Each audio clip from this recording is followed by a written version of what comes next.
بسم اللہ الرحمن الرحیم۔ آج پوری دنیا میں فادرز ڈے منایا جا رہا ہے۔ اسلامی ملکوں میں تو روز فادرز ڈے ہوتا ہے، لیکن بہرحال پھر بھی یہ ایک اچھی روایت ہے کہ اس دن بطور خاص اپنے فادرز کو یا اپنی مدرز کو یا اپنے ٹیچرز کو یاد کیا جائے۔ ہر کسی کے لیے الگ الگ دن مقرر ہے، تو ہر والد، ہر باپ اپنے بچے کا آئیڈیل ہوتا ہے، اپنے بچے کے لیے رول ماڈل ہوتا ہے، اور بچہ بھی ویسے ہی بننا چاہتا ہے۔ یہ آغاز سے، بچپن سے بچہ یہی سمجھتا ہے کہ میرا باپ ہی میرا ہیرو ہے۔ یہاں ہمارے حوالے سے، یعنی میرے والد محترم مولانا گلزار احمد مظاہری رحمۃ اللہ علیہ، جو 1922 کو اس دنیا میں آئے تھے اور 1986 کو اس دنیا سے رخصت ہوئے، وہ ایک واقعی بچپن میں بھی ہمارا آئیڈیل تھے، اور جوں ہم شعور کی سیڑھیاں چڑھتے گئے تو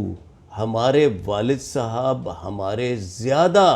آئیڈیل اور ہمارے زیادہ ہیرو بنتے چلے گئے، اور پھر ایسا ہوا کہ ان کی عظمت کا نقش ہمارے دلوں میں مزید گہرا ہوتا چلا گیا۔ آج پیچھے مڑ کر دیکھتا ہوں تو والد صاحب کی شفقتوں کا، محبتوں کا، ہمارے لیے ان کے رت جگوں کا، ہمارے لیے ان کی دعاؤں کا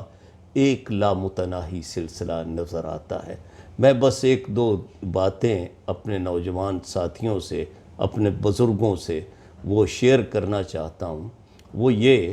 کہ والد گرامی کا طریقہ تربیت وہ اس طرح کا تھا جس طرح کا حضرت علی کرم اللہ وجہہ نے بیان فرمایا تھا۔ آپ نے بیان کیا کہ میں بچوں کی تربیت 3 فیزز میں کرتا ہوں۔ پہلا، شروع سے لے کر 7 سال کی عمر تک، اس وقت تک میں بچوں کے ساتھ کھیلتا ہوں، میں ان کا دل بہلاتا ہوں، ان کی ننھی منی خوشیوں میں شامل ہوتا ہوں۔ 7 سال سے لے کر 14 سال میں ان کی تربیت کرتا ہوں، گویا انہیں ایمانیات کی تعلیم دیتا ہوں، انہیں دنیا میں آگے بڑھنے کے لیے یا مقابلہ کرنے کے لیے یا اس زمانے کے حساب سے حرب و ضرب کے قوانین اور اس کے طریقے اور شجاعت، اس کے بارے میں انہیں بتاتا اور سمجھاتا اور عملی تربیت دیتا ہوں۔ اور تیسرے فیز میں، یعنی 14 سے 21 سال تک، میں ان کے ساتھ دوستی کر لیتا ہوں، یعنی یہ کہ دنیا کے ہر معاملے کے بارے میں جیسے دوستوں میں آزادانہ تبادلہ خیالات ہوتا ہے، اسی طرح میں بھی اپنے بچوں کے ساتھ کرتا ہوں۔ والد گرامی مولانا گلزار احمد مظاہری رحمۃ اللہ علیہ نے ہمارے ساتھ بالکل یہی کیا، اور ہمیں بالکل شروع میں بہت زیادہ شفقت، اور پھر 7 سے لے کر 14 سال کی عمر تک انہوں نے ہمارے ساتھ بڑے اچھے طریقے سے، پھر بھی شفقت کا ایک پلڑا بھاری تھا، لیکن کبھی کبھی تربیت کرتے ہوئے تھوڑی سی ان کے لب و لہجے میں شدت بھی آ جاتی تھی، اور اس طرح سے چلتے ہوئے پھر آگے چوتھے فیز میں، یعنی انہوں نے تیسرے فیز میں ہمارے ساتھ دوستی کا رشتہ قائم کر لیا، استوار کر لیا، اور پھر یعنی یہ کہ ان کی تحریکی مصروفیات کے بارے میں، ملک کے سیاسی حالات کے بارے میں، عالم اسلام میں جو اتار چڑھاؤ ہے اس کے بارے میں، عالمی تناظر میں کیا تبدیلیاں آ رہی ہیں، اس پر ہمارا آزادانہ تبادلہ خیالات ہوتا تھا۔ آج کل میں دیکھتا ہوں تو بہت حیران ہوتا ہوں، کبھی کبھی ڈراموں پر نظر پڑ جاتی ہے تو میں انتہائی پریشان ہوتا ہوں کہ ایک طرف والدین بچوں کی ایک نہیں سنتے، اور یہ کہ اپنی من مانی کرتے ہیں، اپنے آپ کو جو ہے وہ اس کے اپنے فیصلوں کو ڈکٹیٹ کرواتے ہیں، اور دوسری طرف جب بچے آگے بڑھ کر شادی شدہ ہو جاتے ہیں تو پھر وہ والدین کو نگلیکٹ کرنا شروع کر دیتے ہیں۔ ابھی 2 ہفتے پہلے ایک والد نے فخریہ مجھے بتایا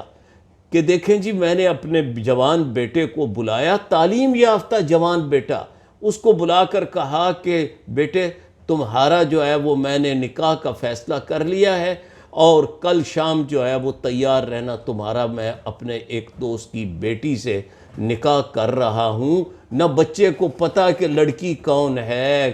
کیا تعلیم ہے، کیا اس کا ذوق و شوق ہے، کیا اس کے ٹیسٹ ہے، کیا کچھ نہیں۔ اور پھر وہ لڑکی اس بیٹے سے 6 برس بڑی تھی۔ تو اس طرح کے ابھی تک ہمارے صرف جو الٹریٹ نہیں، پڑھے لکھے بھی اس طرح سے ڈکٹیٹ کرنے کو اپنی شان سمجھتے ہیں، اور دوسری طرف پھر یہ ہوتا ہے کہ جب وہ بچے بڑے ہو جاتے ہیں، جب وہ عملی میدان میں آ جاتے ہیں، تو پھر وہ اپنے والدین کو، اپنے فادرز کو نگلیکٹ کرتے ہیں،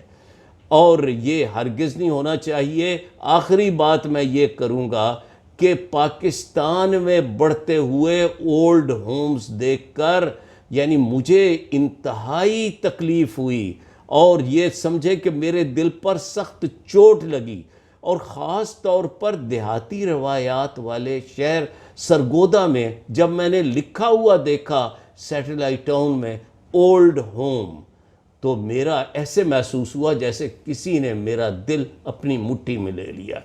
تو خدا کے لیے والدین بھی، اور خاص طور پر فادرز، وہ ڈکٹیٹ کروانا چھوڑ دیں، اور جہاں تک اولاد کا تعلق ہے، بچیاں تو ماشاءاللہ پرانے دور میں بھی اور آج میں بھی وہ اپنے والدین کے آگے سر تسلیم خم کر دیتی ہیں۔ والدین کو چاہیے، خاص طور پر فادرز کو، کہ وہ ہرگز اپنی مرضی نہ اپنے بیٹوں پر نہ اپنی بیٹیوں پر مسلط کریں، ان سے صلاح مشورہ کریں، دنیا کے ہر کام میں انہیں آزادی دیں، اور اگر ان کے حالات اجازت دیں تو شادی کے بعد بچوں کے لیے ان کو خود آپ انہیں آزاد کریں کہ آپ جو ہے وہ جہاں رہنا چاہیں، الگ رہنا چاہیں وہ رہیں، بس صرف یہ ہے کہ ہمارا ادب آداب آپ قائم رکھیں۔